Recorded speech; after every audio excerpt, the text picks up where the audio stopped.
Hola, ¿cómo están? Quiero comentarles acerca de un libro que es muy conocido, es un clásico, Un cuarto propio de Virginia Woolf, en una nueva edición que salió en el año 2021, comentado por Agustina de Diego, por Editorial Fera. La particularidad que tiene este libro es para aquellas personas que tienen ganas de leerla por primera vez a Virginia y no saben cómo empezar o no saben de qué manera pueden acercarse a esta gran escritora inglesa. Y lo que tiene este libro justamente es la posibilidad de acercarnos a su lectura a través de subrayados, palabras circuladas, palabras que están marcadas con color, con explicaciones, con un glosario que van acompañando la lectura en los márgenes del texto. De esa manera va a permitir a aquel lector o aquella lectora que pueda introducirse en el mundo de Virginia Woolf de una manera más amorosa y didáctica, si se quiere. Para quienes no conocen a Virginia Woolf en cuanto a su biografía, vamos a contarles que Adelina Virginia Stephen nació en 1882 durante la Segunda Revolución Industrial en Londres, ciudad que hace propia y moldea a su gusto en casi todas sus obras, incluida en este ensayo. Estoy comentando parte del libro del que les mencioné. Fue la tercera hija de un matrimonio que se casaba por segunda vez y que ya tenían hijos de parejas anteriores. Julia, su madre, había enviudado cuando estaba embarazada de su tercer hijo, mientras que Leslie, su padre, había tenido una hija y su exmujer había fallecido cuando cursaba un segundo embarazo. Su padre fue un reconocido hombre de letras y por lo tanto se vio rodeado de intelectuales desde muy temprana edad. Además, se encargó de la educación en casa de Virginia. La mitad de su vida, es decir, su infancia y parte de su juventud, fue durante la época victoriana. Vivió junto con sus 7 hermanos en 22 Hyde Park Gate, una típica casa inglesa del momento, y pasó sus veranos en St. Ives. Las vacaciones le permitieron tanto a Virginia como a sus hermanos interactuar con la naturaleza constantemente. Muchas de las anécdotas de su niñez, fruto de esos viajes, también son evocados por los niños de sus novelas. Algunas de ellas, como por ejemplo el hallazgo del esqueleto de un perro por parte de sus hermanos, lograron que Virginia descubriera que el sinsentido o lo siniestro o lo grotesco podría irrumpir en momentos cotidianos. Y esta fue la ventana que le permitió escribir sin tapujos.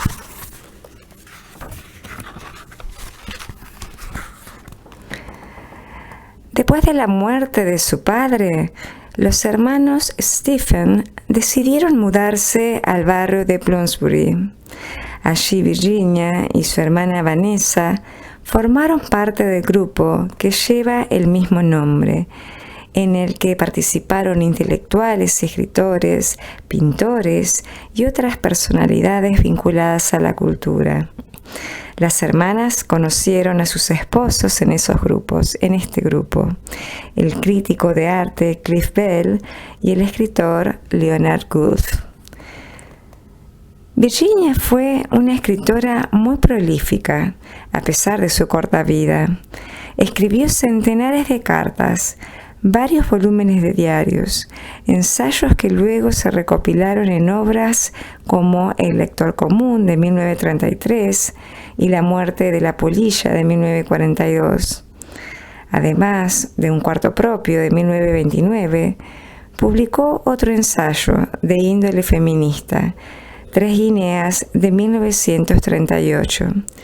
Sus cuentos se publicaron en revistas y sus novelas fueron Fin de viaje de 1915, Noche y día de 1919, El cuarto de Yakov, de 1922, La señora Dalloway, de 1925, Alfaro, de 1927, Las olas, de 1931, Flash, de 1933, Los años, de 1937 y Entre actos, de 1941. El 28 de marzo de 1941, Virginia dejó 2 cartas, una para su marido y otra para su hermana. En ellas mencionaba el temor por volverse loca, ya que para ese entonces sufría una depresión severa. Más tarde llenó sus bolsillos de piedras y se arrojó al río Osu. Quería leerles también algunos fragmentos de este libro en donde ella repasa la historia inglesa y por qué no aparecen mujeres mirando sus estantes de biblioteca a lo largo de los siglos en relación con aquellos hombres que sí pudieron escribir, que sí pudieron educarse, y el por qué tan pocas mujeres pudieron hacerlo. Ella en algún momento hace una suerte de comparación con Shakespeare. Ella dice en algún momento acerca del libro que acá les menciono: sería ambicioso y atrevido, dice, pensé, buscando libros inexistentes en los estantes, sugerir a los estudiantes de esas famosas universidades que reescriban la historia, aunque reconozco que me suele parecer un poco rara cómo está escrita ahora, irreal, desequilibrada.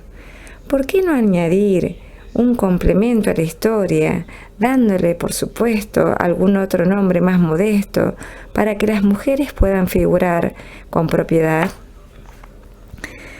Y más adelante dice: sea como fuere, no pude evitar pensar, mientras que miraba las obras de Shakespeare en el estante, que el obispo tenía razón, al menos en eso. Habría sido completa y enteramente imposible que una mujer hubiera escrito las obras de Shakespeare en la época de Shakespeare. Déjeme imaginar, dado que los hechos son tan difíciles de conseguir. ¿Qué habría pasado si Shakespeare hubiera tenido una hermana maravillosamente talentosa llamada Judith, digamos? Shakespeare mismo fue, sin duda, su madre era una heredera, un hombre que fue a la escuela secundaria, donde pudo haber aprendido latín, Ovidio, Virgilio y Horacio, y los elementos de la gramática y la lógica. Es bien sabido que era un muchacho salvaje. Y disculpen que ahora pasó la hoja del libro, que cazaba conejos, quizás mató a un ciervo y tuvo que casarse antes de lo debido con una mujer de su vecindario, que le dio un hijo antes del momento indicado. A raíz de esa aventura, se fue a buscar fortuna a Londres. Parecía tener un gusto por el teatro. Comenzó cuidando caballos en la puerta. Muy pronto consiguió trabajo en el teatro. Se convirtió en un actor de éxito y vivió en el centro del universo, conociendo a todo el mundo, haciéndose amigo de todos, practicando su arte en las tablas, ejercitando su ingenio en las calles y accediendo incluso al palacio de la reina. Mientras tanto, supongamos que su hermana, extraordinariamente dotada, se quedó en casa.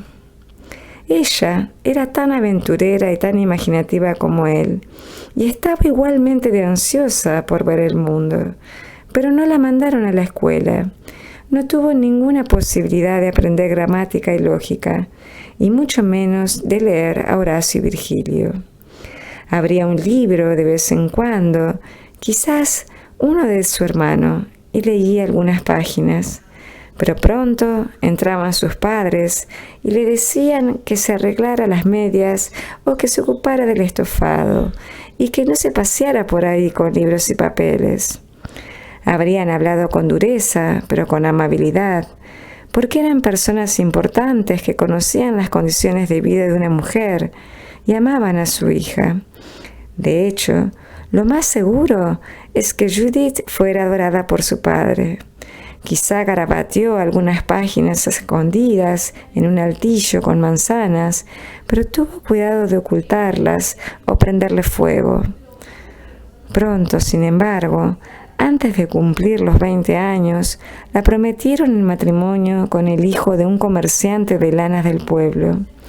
Gritó que el matrimonio le parecía odioso y su padre la golpeó con severidad. Después dejó de reprenderla. Le rogó que no la lastimara, que no la avergonzara en ese asunto del casamiento. Le regalaría un collar de cuentas o una fina enagua, le dijo, y había lágrimas en sus ojos.